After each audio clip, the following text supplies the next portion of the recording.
Danny Rourke and his crew thought they were untouchable, ruling Liverpool's docks with fear and greed. But one bold heist against the Colombian Cartel would turn their world upside down, setting the stage for a brutal, deadly revenge that no one would survive. Liverpool in the 1990s was a city in transition. The shipping docks that once carried steel, cotton, and tobacco now brought containers filled with goods from every corner of the globe. Hidden among the legal trade, smugglers moved weapons, drugs, and counterfeit products, taking advantage of weak security and desperate dockworkers willing to look the other way for cash. It was in this environment that Danny Rourke first learned how power could be built in the shadows. He grew up near the docks, surrounded by poverty, unemployment, and the constant pull of street crime. For many in his neighborhood, quick money was the only path out, and Danny was a boy who watched and learned faster than most. He started small, running errands for older gang members, delivering packages and stealing cars. By his late teens, he had a reputation as someone who never backed down and never talked to police, no matter the pressure. That loyalty earned him protection from bigger names in Liverpool's underworld. But Danny wasn't content to be a runner. He wanted control, and he wanted it early.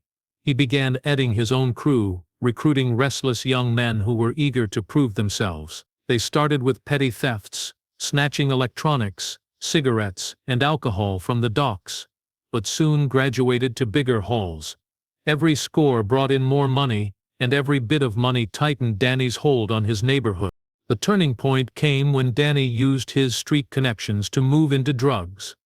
At first, it was just small bags of cannabis passed to students and nightclubbers, but within a year he had connections to suppliers bringing cocaine into the city. Liverpool was a perfect entry point for the drug trade.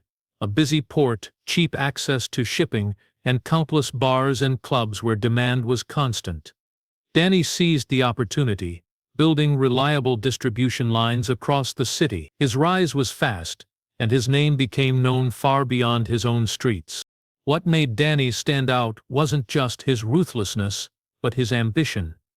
While many local gang leaders were satisfied with a steady income, Danny reinvested his profits into expanding operations. He bribed dockworkers, paid off low-level customs officials, and developed a system to track when shipments were arriving.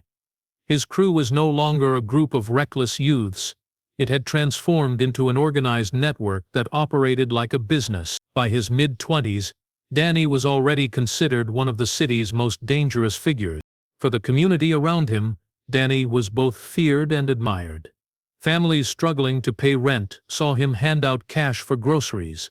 Young men without opportunities saw him driving expensive cars and wearing gold watches, living proof that the rules of ordinary life could be broken. Police officers, however, knew him as a constant threat.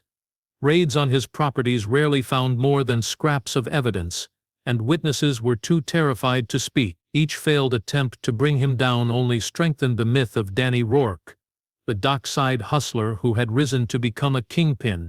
Behind the myth, though, was a man driven by something darker than wealth alone. Danny had grown up seeing how power dictated everything. Who was respected, who was ignored, and who survived. From the start, he believed that money without fear meant nothing. He built his empire not only on deals and shipments, but also on intimidation. Rivals who refused to cooperate saw their businesses burned. Street dealers who shorted his crew disappeared overnight. By the late 1990s, Liverpool's underworld had a new ruler, and his name was spoken with both awe and caution. Danny Rourke was no longer just a product of the docks, he was the king of them. By the early 2000s, Danny Rourke had achieved what most local gang leaders only dreamed of. His network stretched across Liverpool, feeding cocaine into bars, clubs, and neighborhoods where demand was insatiable. The profits were staggering, but for Danny, being rich wasn't enough. He wanted to be untouchable. That meant cutting out middlemen, dealing directly with the source, and securing a position not just as a buyer but as a true power player in the global drug trade. His hunger for more began with whispers he heard around the dock. Corrupt workers spoke of containers arriving from South America, loaded with fruit, coffee, or textiles, but hiding something far more valuable: bricks of pure cocaine. Until then, Danny had relied on established European distributors. These suppliers charged high prices, taking their cut and leaving him with thinner margins than he liked. Every time he handed over money, he felt he was enriching someone else while limiting his own control. The idea of going straight to the source gripped him. If he could intercept even one container, he would be swimming in profit. It wasn't just about money anymore, it was about respect. To take what was meant for the Colombians themselves would be an audacious act, a move that would put him on the map in ways no one could ignore. Temptation grew as Danny learned more about how shipments moved. Dockers were underpaid and often drowning in debt, making them easy to bribe. Security cameras didn't cover every corner, and once containers were unloaded, it was chaos on the ground, with paperwork often shuffled or lost. Danny realized that the docks were a playground for those bold enough to exploit them. He began quietly paying for information, gathering details about schedules, shipping routes, and the weaknesses in port security. The more he discovered, the more convinced he became that the Colombians weren't invincible. They had built a system for profit, not for war. Yet even as he planned, Danny understood the risks. Robbing a cartel wasn't like muscling out a local gang or scaring a street dealer. This was an organization with global reach, known for making enemies disappear in ways that left behind nothing but fear. But Danny's pride blinded him. He told himself that the Colombians wouldn't even know who had taken the load. To them, it would look like a simple dockside theft, just one of many losses in a global trade. He convinced himself he could stay invisible, hidden behind layers of intermediaries, while pocketing the reward. In private moments, though, he felt the weight of what he was about to do. He had climbed high in Liverpool's underworld, but the higher he rose, the thinner the air became. Trust was harder to come by, paranoia crept in, and the stakes grew deadlier with every deal. Still, temptation always won. Danny was addicted to risk as much as he was addicted to wealth. To him, danger was proof of power. If he could pull this off, it would prove that he wasn't just another kingpin. He would be the man who took from the Colombians and lived to tell the tale. That dangerous thought became an obsession. The more he imagined the shipment falling into his hands, the more reckless his planning became. He gathered his most loyal crew and began sketching the outline of what would become the boldest move of his life. Danny was no longer satisfied with ruling Liverpool. He wanted to challenge the very giants of the trade. The temptation had turned into a decision, and once Danny made up his mind, there was no turning back. The night of the heist arrived with a chill in the air, the kind of damp cold that clung Liverpool's streets and settled in the bones. Danny Rourke had planned every detail for weeks. He knew exactly when the container would dock, which workers could be relied on to look the other way, and how long he had before anyone noticed something was missing. To him, this wasn't just another job. It was a defining moment, the line that would separate him from the rest of the city's underworld. If it worked, he would be sitting on a fortune and a reputation that stretched across continents. If it failed, the consequences were unthinkable. Danny's crew gathered in an abandoned warehouse near the port hours before the shipment arrived. These were not reckless teenagers anymore, but hardened men who owed their loyalty to Danny. Each of them knew the risks. Rumors of cartel violence had circulated for years, stories of entire families wiped out, bodies left in pieces as warnings. But Danny's confidence was infectious. He convinced them that with precision, speed, and silence, they could outsmart anyone. He promised them wealth beyond their wildest expectations. That night, greed outweighed fear. When the ship docked, the city slept under the cover of darkness. Trucks lined the port, forklifts moved in the distance, and container cranes groaned under the weight of cargo. Danny's inside men, 2 dock workers and a security guard, were already in place. With falsified documents, the targeted container was quietly shifted out of its designated lane and redirected toward the waiting trucks. To anyone watching, it looked like a routine procedure, just another shipment among thousands. In reality, it carried over 200 kilograms of pure cocaine, sealed inside crates of imported bananas. The operation unfolded with a calm efficiency that surprised even Danny. His men moved quickly, breaking open the crates to confirm the contents. White bricks wrapped tightly in plastic glistened under the dim light of the warehouse. Each one represented tens of thousands of pounds on the street. Together, they were worth millions.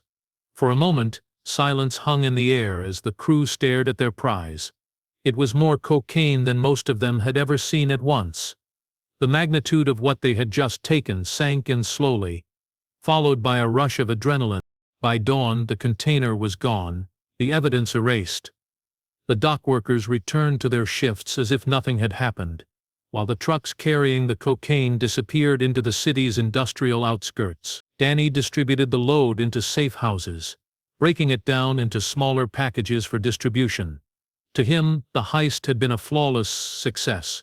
No alarms, no gunfire, no signs of discovery. It was the kind of operation that could make legends. But what Danny failed to recognize was the nature of the enemy he had just crossed. The Colombians did not see losses as simple business setbacks. Every shipment represented not only money but also power and reputation. When someone dared to steal, it was never forgiven, no matter how far across the world the thief tried to hide. For now, Danny celebrated, blind to the shadow he had just invited over his empire.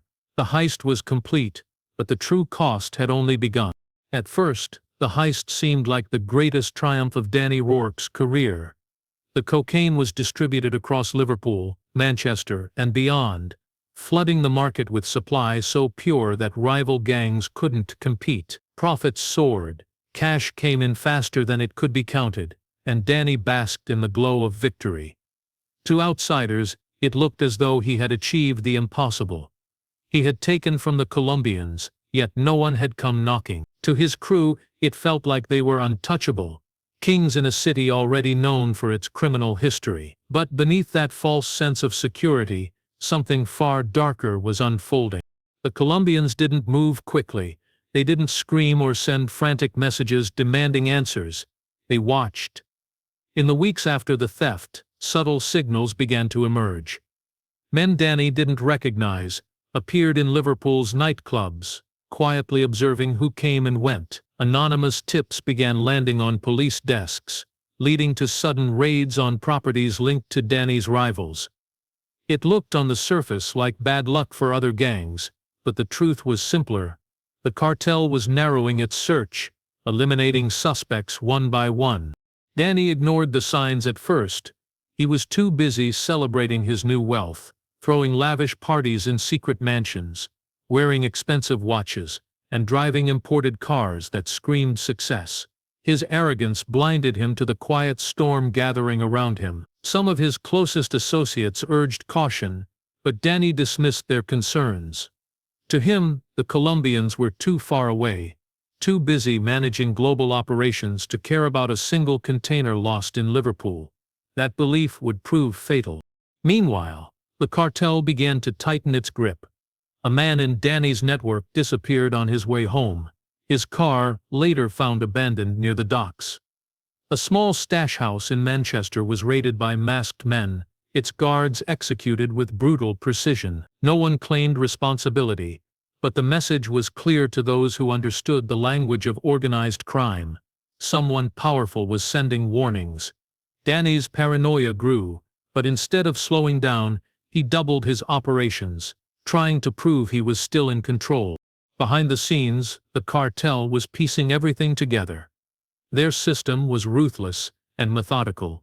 Shipping records were traced, corrupt workers interrogated, and whispers from local criminals bought with blood money. Every thread pointed back to Danny's network. Still, they did not strike immediately. Patience was one of their strongest weapons. While Danny's empire grew on the surface, underground, it was already being dismantled piece by piece. The silent storm didn't just target Danny's business, it infected his crew with fear. Men who had once followed him without question now wondered if their leader had doomed them all.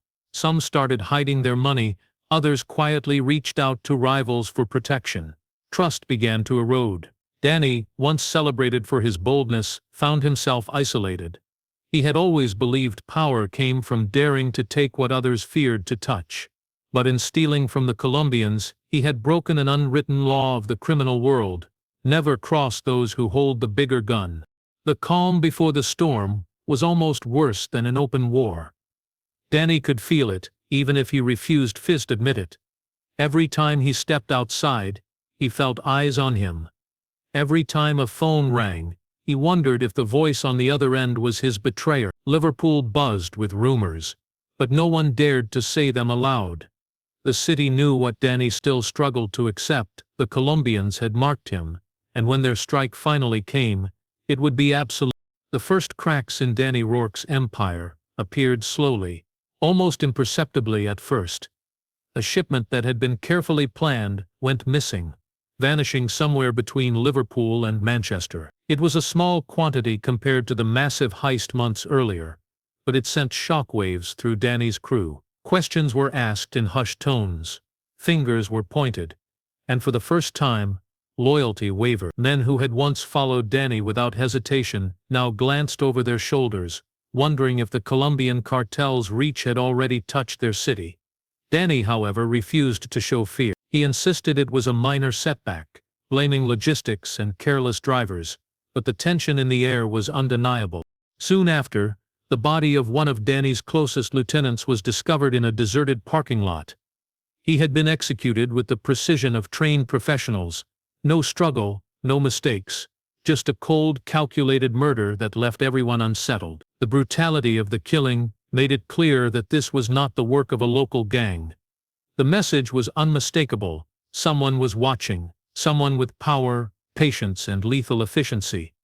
Danny tried to reassure himself that he could still control the situation, but paranoia crept in. Every knock on the door, every stranger in a car outside a safe house, triggered anxiety that gnawed at him day and night.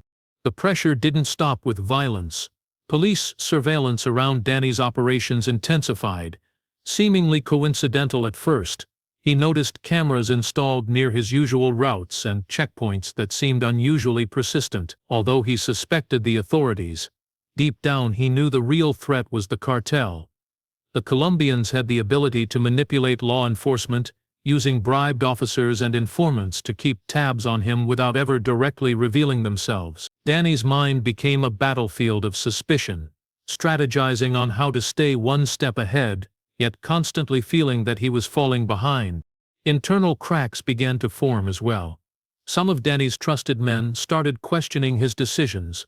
They worried that his obsession with outsmarting the cartel was clouding his judgment. Arguments over loyalty, money, and risk escalated quietly behind closed doors. One associate disappeared for days, only to return with tales of threats made by shadowy figures, warnings meant for Danny. Fear had infiltrated the crew, and Danny could feel the loyalty he had once commanded slipping through his fingers. Danny's paranoia led him to take extreme measures.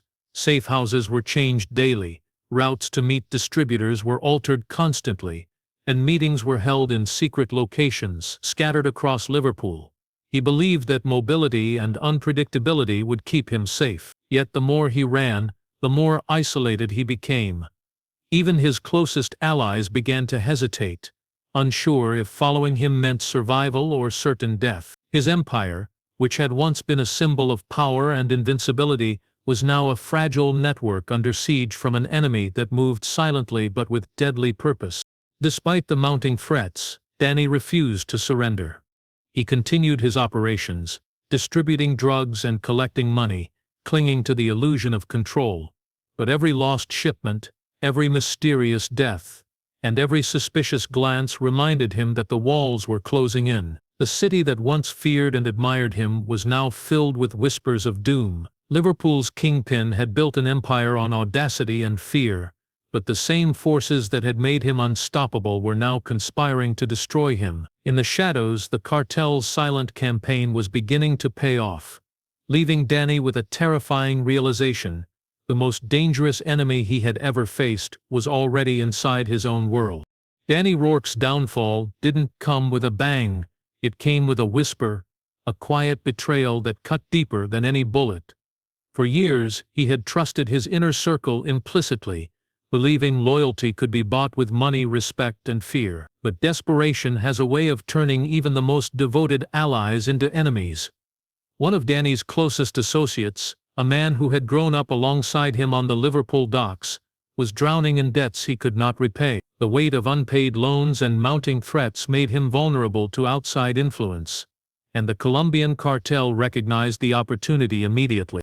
The associate had been feeding information to Danny for years, a loyal lieutenant who knew every shipment, every safe house, every route.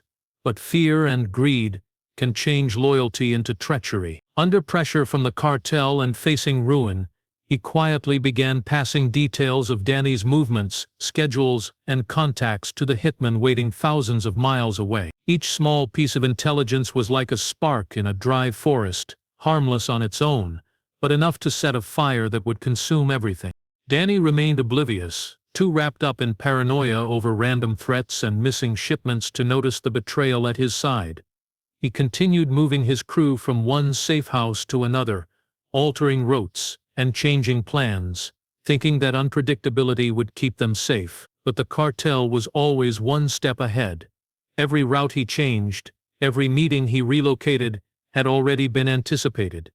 The inside information ensured that the Colombians could track his movements with surgical precision.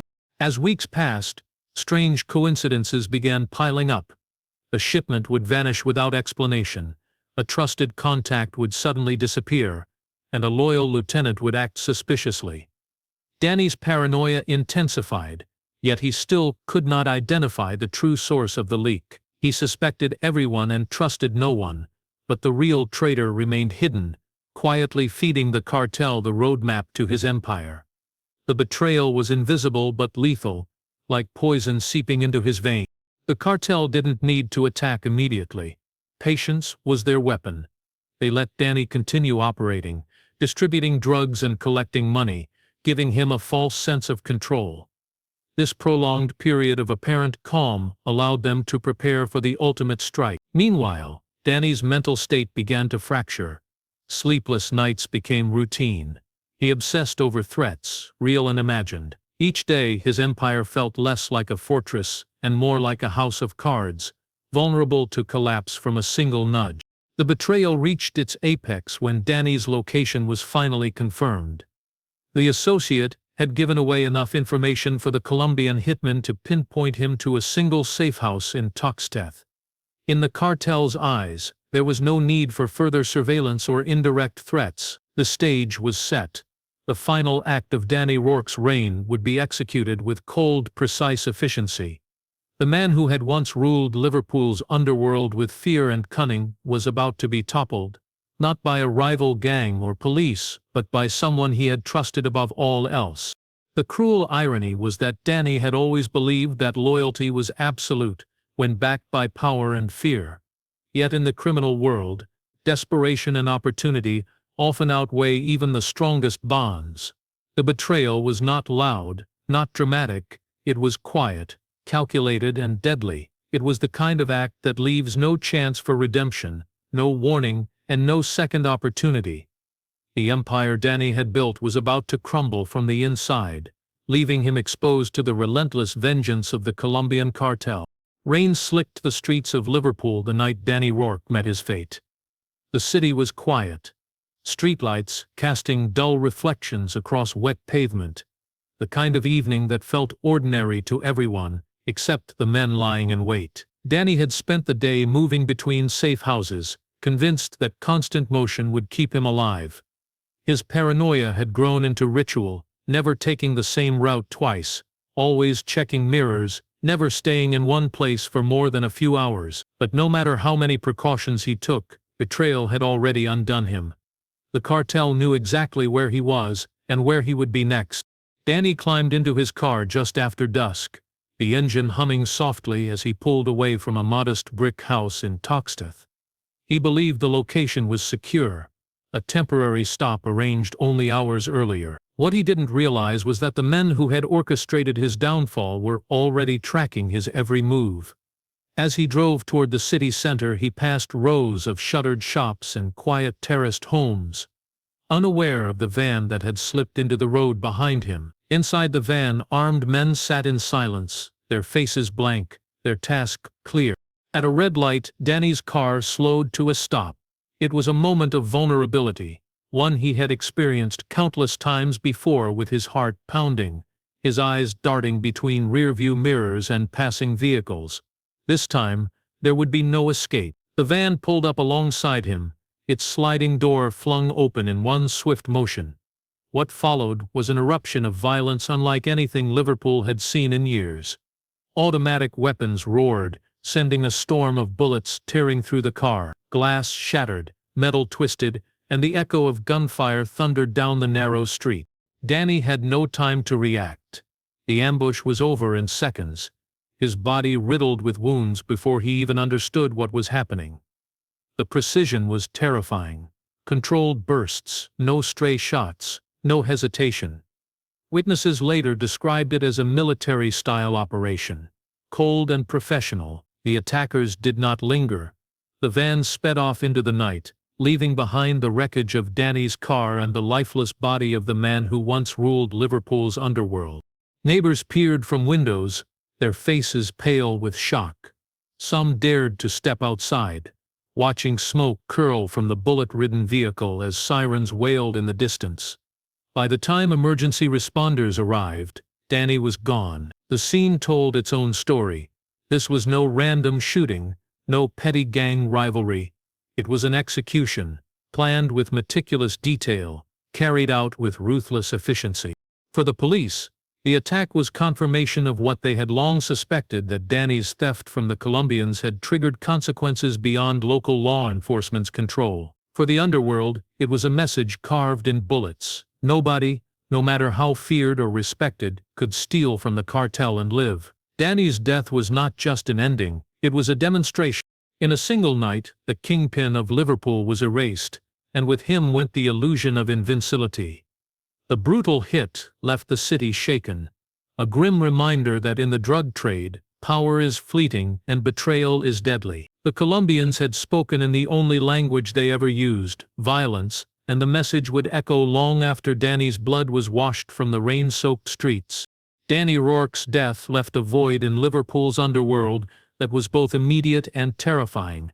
For years, his name had been synonymous with power, fear, and wealth.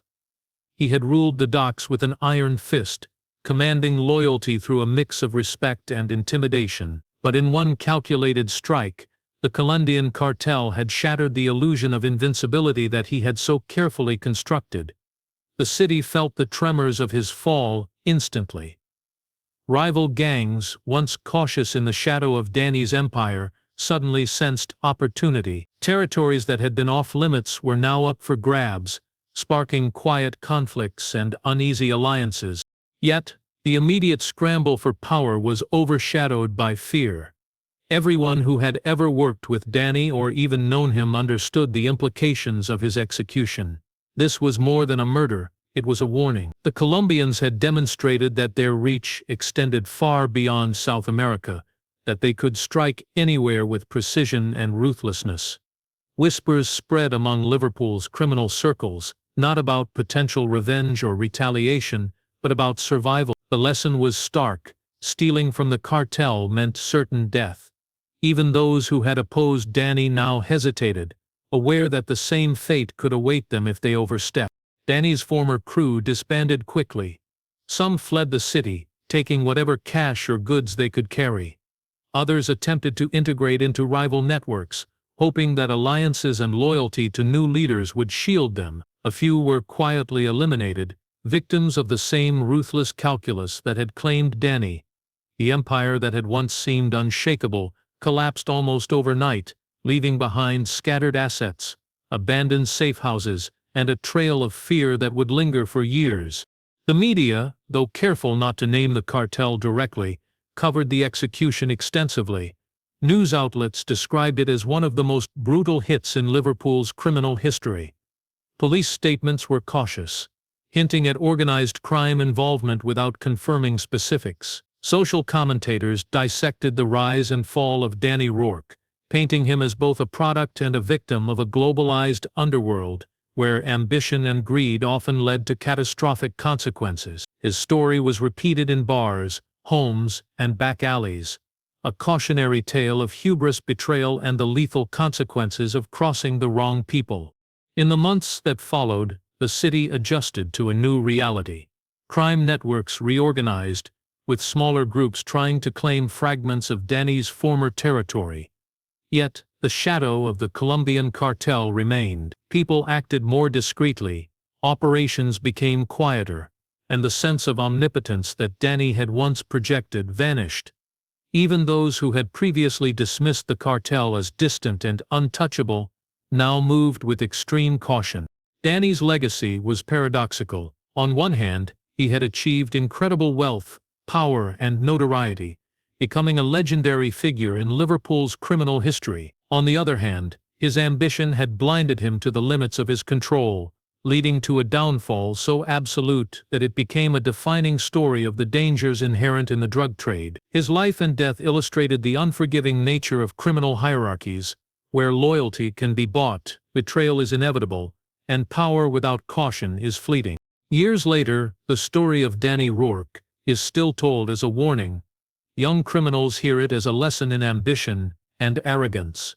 Law enforcement studies it as a case in organized crime and cartel influence. For the ordinary citizen, it is a chilling reminder that beneath the familiar streets and bright city lights, a world of violence, betrayal, and fear can exist, completely invisible until it strikes with sudden brutal clarity. Danny Rourke's empire is gone, but the echoes of his rise and violent fall continue to haunt Liverpool, leaving a legacy of fear that may never fade.